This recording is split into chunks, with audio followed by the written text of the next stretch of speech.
If you would you like to perhaps gather in a little bit, keep warmer. That's marvellous. Well, it's not working terribly well, is it? Okay. Right, welcome everybody, and I'm sorry it's such foul weather. This is typical Malcolm Lowry, isn't it? This is his birthday, and he's bestowed us with all this. Anyway, I'm Brian Biggs, I'm the Artistic Director of Blue Coat. So, welcome, Mr Mayor and Mayoress of Wirral. We're very pleased that you've come here today.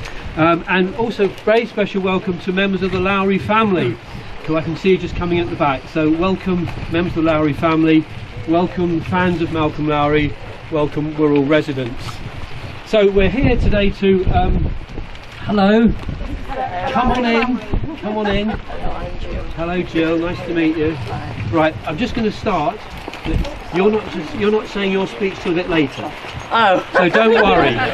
You'll be in the comfort of another room inside. Okay. So you can stay here, or you can join your family over there if you wish. I don't mind. Okay. Right. She might need an umbrella. Jill. Okay. So I'm just saying say a few words before I hand over, so I know we need to move on. So Malcolm Lowry, as you probably all know, was born here in New Brighton on this very day in 1909, and it's appropriate that this plaque is being unveiled on his birthday, positioned on the seawall looking out to the Mersey and the Mersey Estuary, appropriate for a writer whose voyages took him across the oceans. Now Lowry, as you know, is best known as the author of the classic modernist novel Under the Volcano, and is widely regarded as one of the country's most innovative writers, perhaps more celebrated internationally than in the UK. Shortly after he was born here in New Brighton, the family moved to Cllr, where he spent his childhood. And though he left Merseyside at an early age, the topography of the Wirral, with its beaches, its woods, its golf courses and its lighthouses, set against the backdrop of North Wales, is vividly recalled in his writing.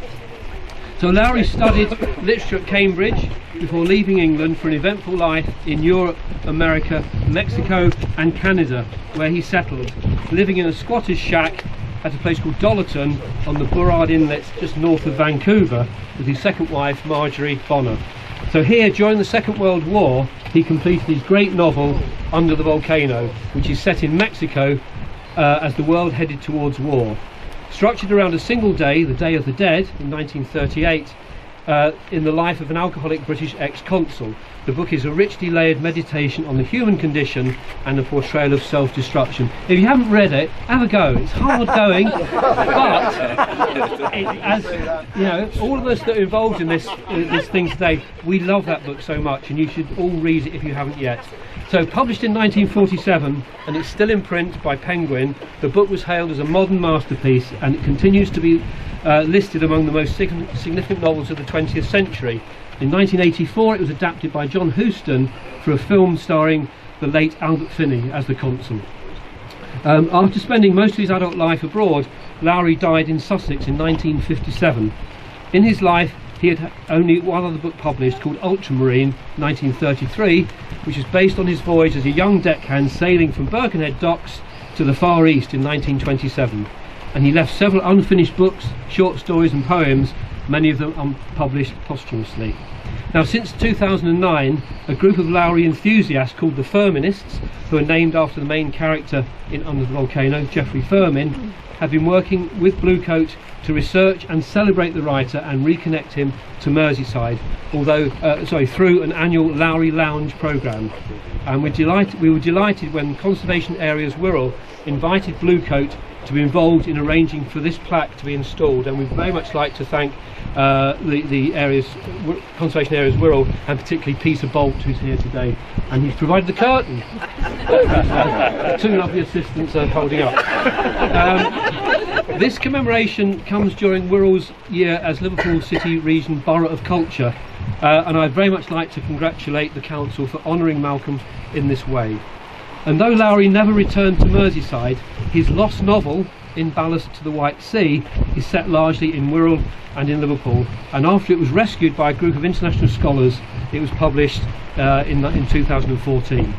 So I'm now going to hand over to Helen Tukey, I'm behind you. who's behind me, who is one of the feminists, one of these enthusiasts for Lowry, and a poet based in Liverpool, and she's going to say a few words and read a short passage from his writing that demonstrates his importance, the importance of Wirral to Lowry's writing. So, ladies and gentlemen, Helen Tukey. Thank you, Brian. Thank you. Yeah, so as Brian said, one of the many reasons to celebrate Malcolm Lowry as a Merseyside writer is that although he left Britain in his early 20s and he never returned until the last years of his life, the settings and the landscapes of Liverpool and the Wirral run through all of his writing in vividly recalled detail. His descriptions of Liverpool in particular were not always entirely positive. He famously referred to it as that terrible city whose main street is the ocean. And in his short story, Present Estate of Pompeii, the narrator remarks that Pompeii reminds him of the ruins of Liverpool on a Sunday afternoon. But the landscape of the Wirral often appears in his writing as a kind of idyllic setting, contrasting with the terrible city, and it seems to remain always in his mind as a kind of template, the landscape that he remembers and compares other landscapes to, even in what might seem unlikely circumstances. Here's a short description from his novel Dark as the Grave Wherein My Friend Is Laid, of flying in a plane over Mexico when he and his second wife Marjorie returned there in 1945. A landscape like innumerable striped sphinxes lying on their backs, a landscape of frozen waves, a land of inconceivable desolation, and in the midst of this was a single farm by a waterhole with fields smoother than golf greens in Hoylake, England. It's worth noting that Lowry, like his father, who was the captain of Colby Golf Club, was a keen golfer, and Brian and I have been enjoying the fact that a golfer named Lowry, although no relation as far as we know, has just won this year's Open. So to show how closely Lowry remembered the Wirral landscape and how much it meant to him, I'm just going to read a short passage from his masterpiece, the 1947 novel Under the Volcano. The novel is set in Cuernavaca in Mexico, but here in the first chapter one of the characters is remembering a time when he stayed with the young Geoffrey Firmin when they were both teenagers with a family named the Taskersons on the Wirral. And here I want you to imagine that we're just a bit further round the coast that way, looking out from Hoylake and West Kirby over the Dee Estuary, and that it's not raining. And I hope this will give you a sense not only of how important Merseyside was and remains to Malcolm Lowry, but also simply what a wonderful writer he is. The Taskersons lived in a comfortable house whose back garden abutted on a beautiful undulating golf course, bounded on the far side by the sea. It looked like the sea. Actually, it was the estuary, 7 miles wide, of a river. White horses westward marked where the real sea began. The Welsh mountains, gaunt and black and cloudy, with occasionally a snow peak to remind Jeff of India, lay across the river. During the week, when they were allowed to play, the course was deserted. Yellow, ragged sea poppies fluttered in the spiny seagrass. On the shore were the remains of an antediluvian forest with ugly black stumps showing, and further up an old, stubby, deserted lighthouse. There was an island in the estuary, with a windmill on it like a curious black flower, which you could ride out to at low tide on a donkey. The smoke of freighters, outward bound from Liverpool, hung low on the horizon. There was a feeling of space and emptiness. Thank you. Thank you very much. And just remember that last line, because it will make some sense in a minute. I'm now going to hand over to the Mayor of Wirral, Cllr Tony Smith, to say a few words about this occasion in the context of Wirral Borough culture. So, Councillor Smith. Thank you very much, Brian. As you have heard, Malcolm Lowry truly deserves the accolade of this blue plaque in his hometown of New Brighton, and on behalf of Wirral Council I am honoured to unveil this memorial to such an important writer. Lowry was born not far from here at number 13 North Drive.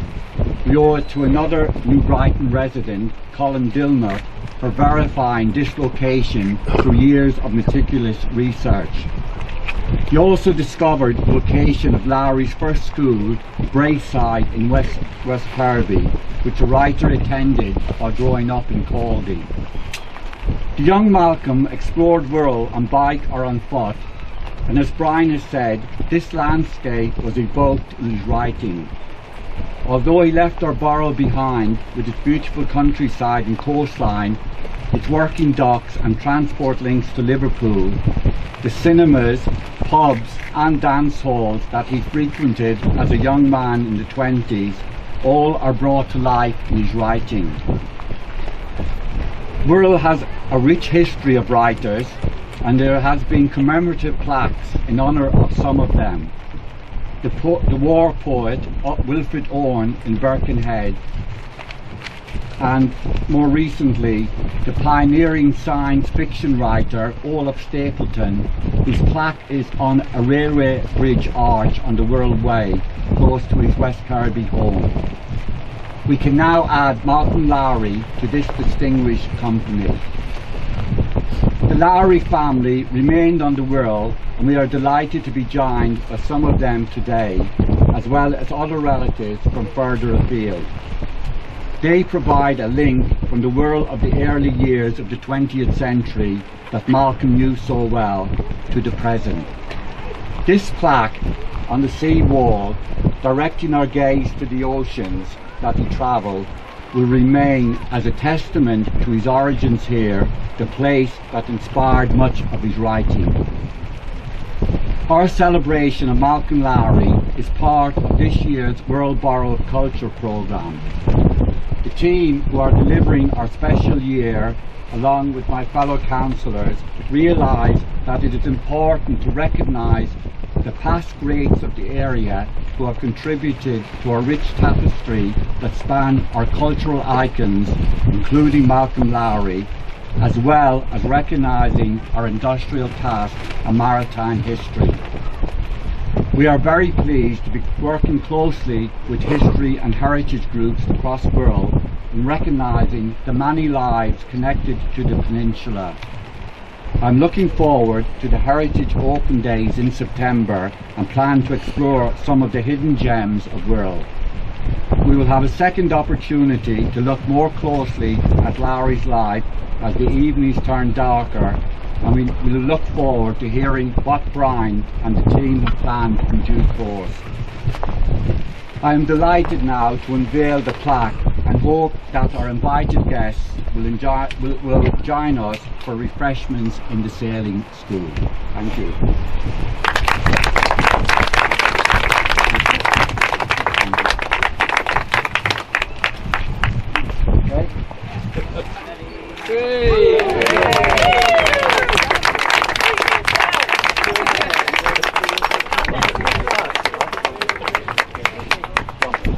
Bob, you're going to do the side to help the drop. Just get it. Just get it. Did you just show up?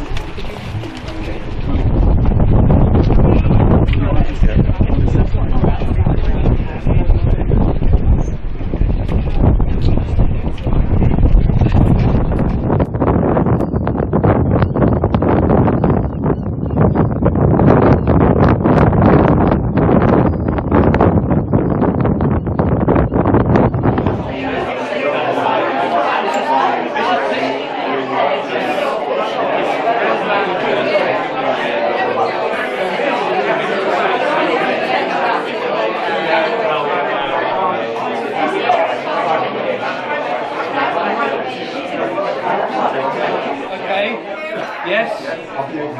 Thank you. Turn up a bit. Thank you. If you can actually all come in a bit more to save you standing around the doorway, there's plenty of room over here as well. So do move inside.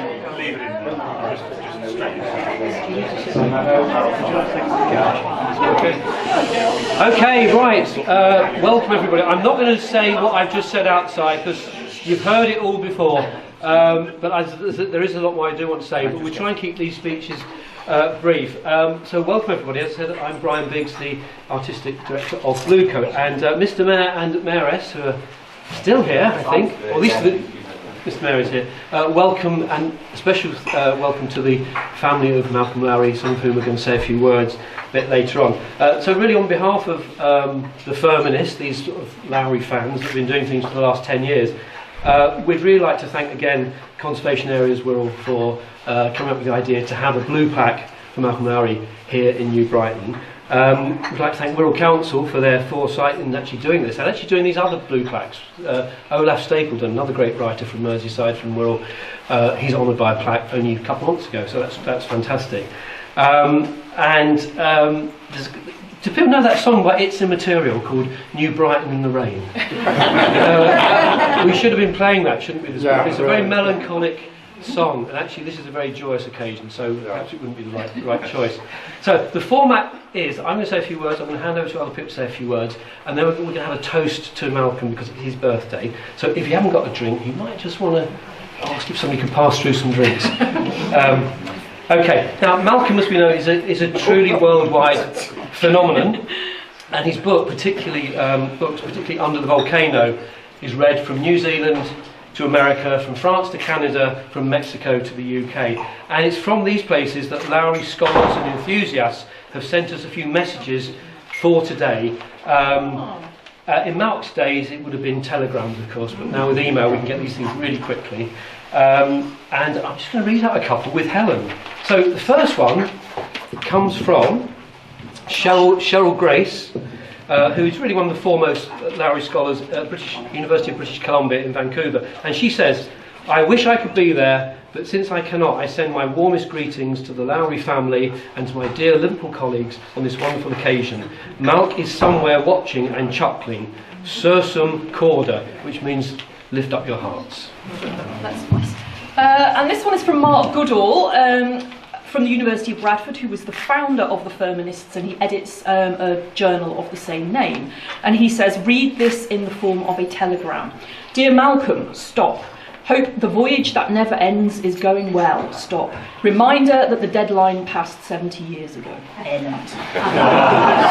Okay, the next one is from Paul Thiessen, from Wilfrid Laurier University in Ontario in Canada. Before Cuernavaca and, I can never say this, Tlaxcala. It's Tlaxcala. It's like Oaxaca, it's one of those. Before Vancouver and Dollarton, there was Liverpool and the Wirral. Congratulations on bringing Lowry to his home in the north. Looking towards Liverpool, he experienced the sensation of seeing straight north, a vast white calm where sea was confused with sky. And that's a quote from the book In Ballast to the White Sea. Congratulations and best wishes. The next one's from Alberto Ribollo of the Malcolm Lowry Foundation, and he organises a Malcolm Lowry colloquium in Cuernavaca in Mexico. He says, "They say nobody is a prophet in their own land, and it's a shame that this is the case of our beloved Malcolm Lowry, who is considered by us, his apostles in Mexico, as a real prophet. We recently unveiled a kind of blue plaque of our own outside one of the oldest cantinas in Cuernavaca, La Estrella, the Star, that reads, 'What beauty can compare to that of a cantina in the early morning?' We'd like to see a museum, but for now we are planning a statue for him in Cuernavaca. We send greetings and hope to see you in Liverpool on the next Day of the Dead to continue celebrating his life and work."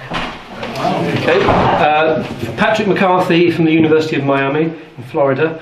"It seems an especially appropriate omen, one that Malcolm Lowry would have relished, that this ceremony honouring his work follows so soon after another Lowry won the 2019 British Open Golf Tournament, which we heard about before. Cheers to all in honour of our Dun of the Fairways and his creator." Miguel Mota from the University of British Columbia, who's another amazing scholar of Lowry's work. This is very gnomic. It says, "Also mentions sporting coincidences and sends his best wishes." Okay. Catherine de la Salle Nancy from the University of Jean Moulin in Lyon. "This is a great birthday present to Malcolm Lowry, and I'm sure from where he is, he'll be delighting in this tribute, hoping his father can see it, and celebrating, of course, in style. I wish I could be there with you. Cheers." And there's one more. So finally, Chris Ackley from the University of Otago in New Zealand says, "While I cannot be there to help launch the Blue Liner, I shall, like John Masefield, go down to the sea again, and, unlike Matthew Arnold, think of it not as salt estranging, but as linking friends of Lowry all over the world." Okay, so quite a poetic one there from Chris Ackley. So without more ado, I'd really like to hand over to Jill Colvin. And Jill is Malcolm's niece, and as far as we know, the only living family member who actually met him. And she's going to have a personal recollection of the family and Malcolm, and I'm very delighted to hand over to Jill.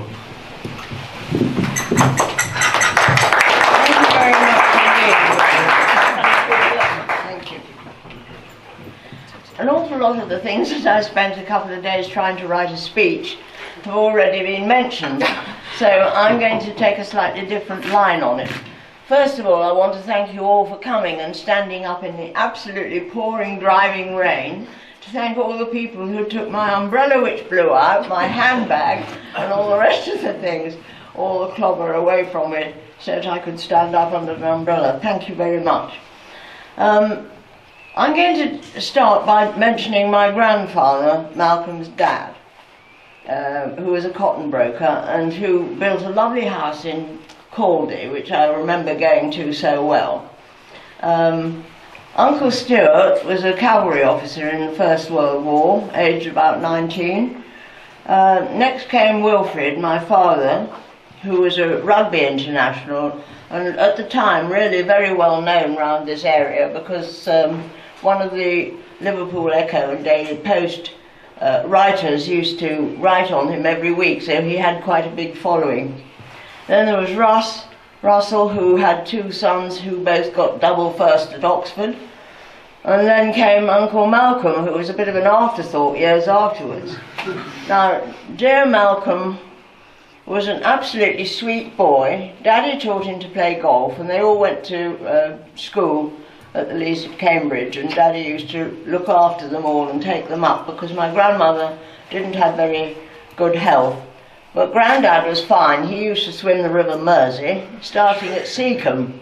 And all my life, I've been looking for the place where he could possibly have landed when he got across to Liverpool. Because there don't seem to be many good places where he could land, really. Certainly not now. And you know, even in those days, what was the pollution like? And what if huge liners were coming from America? You know, sort of thing.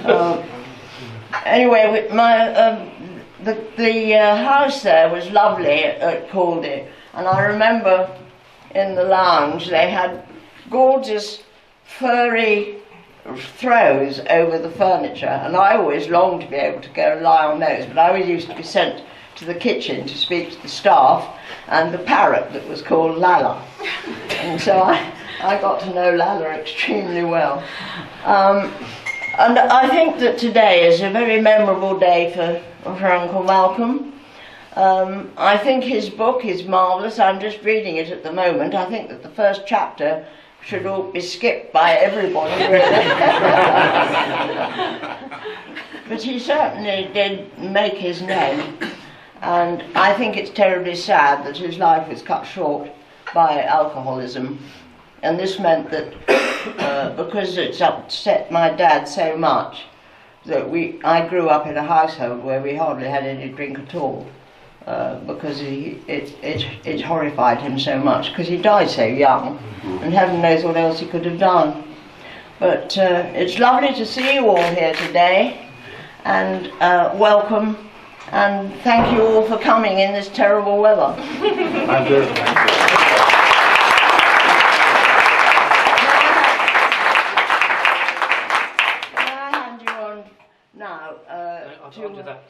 Oh. He's not doing it yet. Oh, he's somebody not. else. Well, I shall escape now. That was lovely. Thank you so much, Jill. I'd like to really now hand over to Colin Dilnott, whose importance to the study of Lowry's writing and influence, and particularly his relationship to this place, to New Brighton and the Wirral generally, is huge. Like Helen, he's done much to position Malcolm as a Merseyside writer and a writer very much for today. So Colin, over to you. Right, thanks a lot. I just want to say look forward into the future to the next walk and the next Lowry Lounge, which I'll be helping with, which is in November the 2nd, isn't it, Brian? And I hope some of you can return to that. And I'll just give you a sort of brief idea about Malcolm and New Brighton. Yes, he was born here, and yes, he moved away about just before his second birthday, but it never left him. And when you look at his first novel, Ultramarine, as a young man, he sailed down that river there, past the fort, past the lighthouse, and out into the Far East. But in the novel which he put together after he came back, Ultramarine, his first published novel, New Brighton pervades that novel. The reason why, it's based around a love story which he remembers and thinks about while he's out in the Far East and feels very guilty about a real woman, actually. Her name was Tess Evans, and she lived in Liskeard. So that sort of first novel is very much infused with his ideas and his feelings about New Brighton, and it's mentioned quite a few times. Later on in the 1930s, when he was in self-imposed exile in America, he started writing a book which was eventually published after he died several years ago, called Ballads to the White Sea. Now, one of those chapters in there, chapter 13, of a very important political novel, perhaps I think the most important political novel of the whole of the 1930s, and probably will be rightly seen as that in the future. One of the most interesting chapters, chapter 13, actually takes place right along the coast of North Wales and the Wirral, out around Merseyside. But one of the most important things happens actually just a couple of hundred yards away from us. The plane which he's in, which he flies in, which must have been based on real life. His friend Tom Foreman was a pilot and who he met at Cambridge, and he must have made this flight from speak properly. He looks down on that force, and though he didn't call it the industrial military complex, he was very anti sort of capitalism, and he has this imaginary thought of actually flying against the symbol of empire and might and power and destroying it in his imagination. So I'll talk more about that when on the war. And finally, late in his life, when he was still in Canada, he started on writing probably what would become a novella called Ghost Keeper. Now, this novella is very much about sort of rebirth and about the creative imagination. And as a writer, he's looking back on his time of sort of writing. And what happens is he goes out one day and he walks around parts of Vancouver which reminds him of New Brighton, and he starts thinking about rebirth. But then a strange coincidence happens, because he goes to the cinema, and what film does he see? He sees The Magnet. Now, anyone who knows The Magnet, this wonderful film which was made in 1950, is actually centred in New Brighton. When he sees this film, that provokes all sorts of thoughts and ideas about sort of creativity, but more importantly, he sees all of New Brighton very much as he left it in the 1930s. So, though he was born here, New Brighton actually sort of pervaded quite a number of his writings and was at the back of his thoughts. And I think what is very interesting and fun is that if he'd finished that novella, what might have come of it, and we always have to say that with Malcolm, what might have been, but I think what might have come out of it was the sort of whole idea of sort of rebirth. Now, whether that rebirth would have taken place in Vancouver, in Dollan, in the shack, or whether that might have been that he might have eventually come back to his home, but in his imagination he travels back through the film back to his home. So hopefully when later on in this year I'll be looking at that in a lot more detail. So it's been a long journey, 10 years to get to this actual point, but I'm pleased to be part of it, and I'm pleased, like everyone else here today, to see so many people celebrating his birthday, and also the blue plaque as well. So thanks a lot.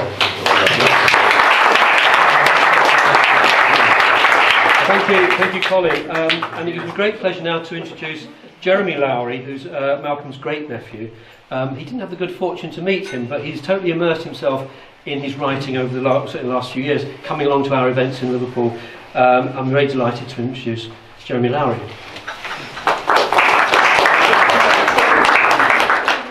Mr Mayor, feminists, ladies and gentlemen, thank you, Brian, for those kind words of introduction.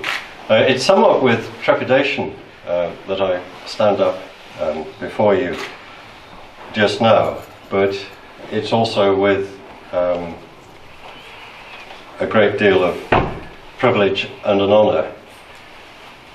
As Brian just said, I'm a member of the family who never met him, but it's an opportunity for me to share my thoughts about Uncle Malcolm.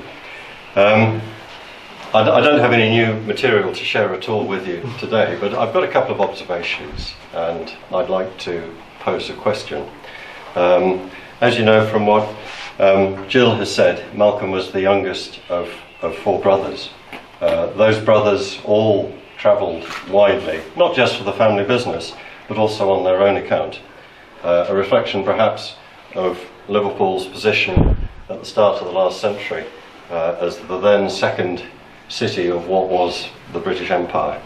A strongly international outlook towards the rest of the world was part and parcel of the family DNA then, and it's something I'm pleased to say has not diminished since.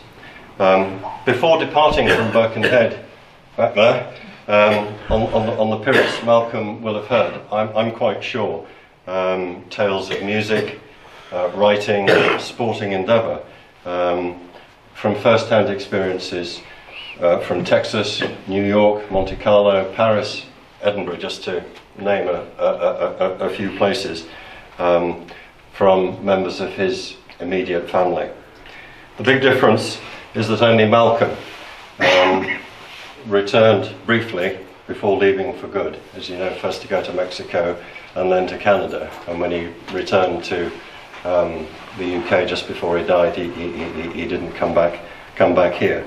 Whereas his three brothers that Jill has spoken about all lived out their time on the Wirral. Malcolm may have been regarded locally by some as unknown at best and probably black sheep at worst. But for me, when his brother, and I think probably his staunchest ally, Russell, spoke about him, a sort of slightly far away look for me came to his eye. Happy memories of the one that truly got away and made an enduring name for himself. The one about which far more has been written than he ever wrote himself. For me, that reputation that he had has all changed. We've heard earlier about the Lowry lounges. I'd like to add, and as well as Colin's walks, I'd like to add the session in Lingham's bookshop in 2009 that Ian Cllr, who I haven't seen Ian, but I don't know whether is Ian here today. Ian was arranged that, and Gordon Bowker, who wrote, I think, one of the best biographies of anybody. Yeah, came and spoke there. And more recently, Brian and Ian Macmillan spoke on Great Lives very enthusiastically about Malcolm, despite, for me at least, I'm sure many others of you will have heard that short radio piece. Ian spoke incredibly enthusiastically about Malcolm. However, that steadily increasing awareness for me totally changes today. I think it's an important milestone in the journey that genuinely doesn't ever end, for me at least, as well as the rest of you. And again, to quote, if you don't mind your words, the curious internationalist, I think Malcolm is clearly, in his writings and standing here and looking out, he clearly never forgot his roots. So in terms of the question, what I'd like to ask, and it'll be interesting talking to you after the formalities here end, is what would he have made of a plaque being raised in his honour? As a master storyteller, where the facts are so often shrouded in literary subtext and ever so subtly changed to create the imagery that Malcolm sought, would he have made much of him having the same recognition of Lord Byron, who I only recently learnt was the first Briton ever to have a blue plaque created for him? What would he have made of his near contemporary Wilfred Owen, who we've heard about already today, whose plaque sits behind us up in Tranmere to commemorate his short residency on the Wirral whilst he attended school? Similarly, I wonder what his attitude towards Sir Henry Tate would have been, whose plaque in nearby Hamilton Terrace, which actually has memories not just for the Lowry family but the other branch of the family as well, tells us that this is Sir Henry Tate's, that he traded sugar from that office in Hamilton Square before founding the Tate Gallery. I think of those, his attitude towards Sir Henry Tate may have been somewhat ambivalent. Finally, the Fab Four did not, at least to my knowledge, ever record anything with the ukulele. But I think it's fitting that their plaque near the tower over there is closest to his own.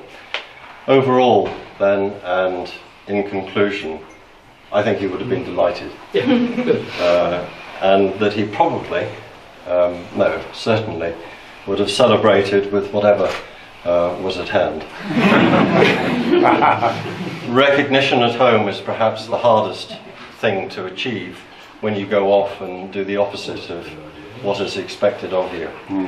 He wanted to be a writer, he was a writer, and now he will be remembered as a writer. For anyone who wanders along what I believe is the longest promenade in the United Kingdom.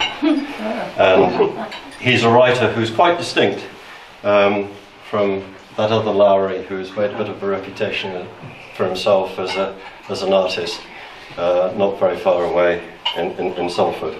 So thank you, Mr. Mayor, thank you, Brian, and thank you for everyone else. I'm not going to mention you all, but all by name, and thank you for those of you who have come out in the weather. I'll echo very much what Jill said earlier. It's very much appreciated. That for the family it's a very special day. Thank you very much for making this event and the plaque a reality and not a myth. So thank you.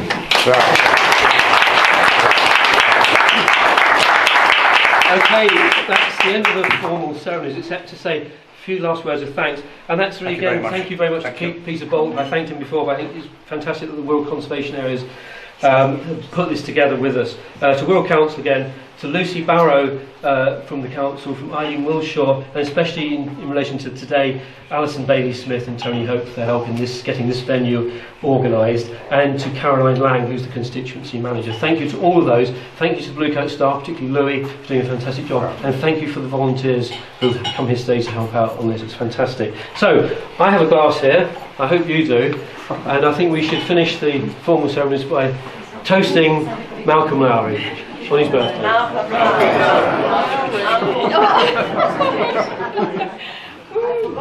One cannoli. One cannoli. Do that's it. So do just wander about. There's some books we've got around the corner which Helen and I edited a few years ago, and there's some food and drink next door. And come and have a chat with us feminists. Thank you.